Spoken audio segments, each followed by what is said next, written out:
Die Katze am Kamin. Ein Gedicht von Kame. Ich will mich nicht beklagen oder verzagen, doch muß ich sagen, mein Schicksal war erlesen, wäre nicht die schwarze Katze einst gewesen.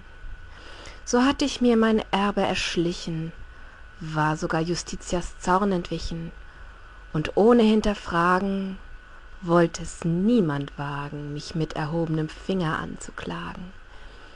Da begann mein schönes Leben, wie ein Traum von Fortunas Segen. Mit großen Namen, all die Männer, all die Damen, die mich beschwörten, die mich versuchten, mich betörten, mir zu beweisen, dass ich rechtens war in ihren Kreisen. Doch an einem Abende, ich stieg die Treppe runter am Gelände, fand ich an einem Platze am Kamin, hockend, eine schwarze Katze. »Sei mir gegrüßt, du schönes Tier«, sprach ich heiter, »was suchst du hier?« und so weiter. Doch da traf mich ein Schmerz, denn ihr Blick, der traf mich tief ins Herz. Das feuergolden Augenpaar, Bernsteinfarben unnahbar, bedachten mich gnadenlos und wissend, beflissend, listig gar, für ein einfaches Tier. Wo kam es her? Warum war es hier? Ich mahnte mich zur Besonnenheit, waren meine Nerven anderweit? Es war nur eine Katze auf einem Platze am Kamin. Was kam mir anderes in den Sinn? Kaum konnte ich es mir verbitten, stahl sich ein Satz von meinen Lippen. »Da sieh her, schau, schau«, erklang es von mir, »sind es nachts nicht alle Katzen grau?« Doch wie im Hohn der späten Zeit trug die Katze weiter Hadeskleid, hockte stumm wie ein Denker, nein, wie ein Richter, wie ein Henker, in alle Ruhe auf dem Platz vor dem Kamin, als käm mir nie etwas anderes in den Sinn. Zorn fraß sich durch meinen Geist, wie konnte diese Kreatur sich dreist, feist herablassen, sich so mit meinem Schicksal zu befassen. »Schleich dich«, schrie ich zu diesem Wesen, »ward nie willkommen, nie gewesen, schleich dich fort an einen anderen Ort.« Aber wie ungerührt hockte die Katz weiterhin in ihrem Platz und maß mich ganz unschick, weiterhin mit strengem Blick.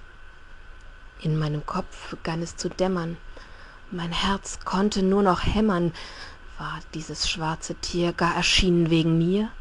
»Hinfort«, schrie ich ein letztes Mal, »hinfort, du stumme Qual, wessen Bote du dich auch nennst, ich verlange, dass du rennst aus meinem Augen, aus meinem Sinn und komme niemals mehr hierhin.« Und doch verharrte die Katze stur ohne Erbarmen auf ihrem Platze am Kamin, rührte sich nicht, wich nicht dahin.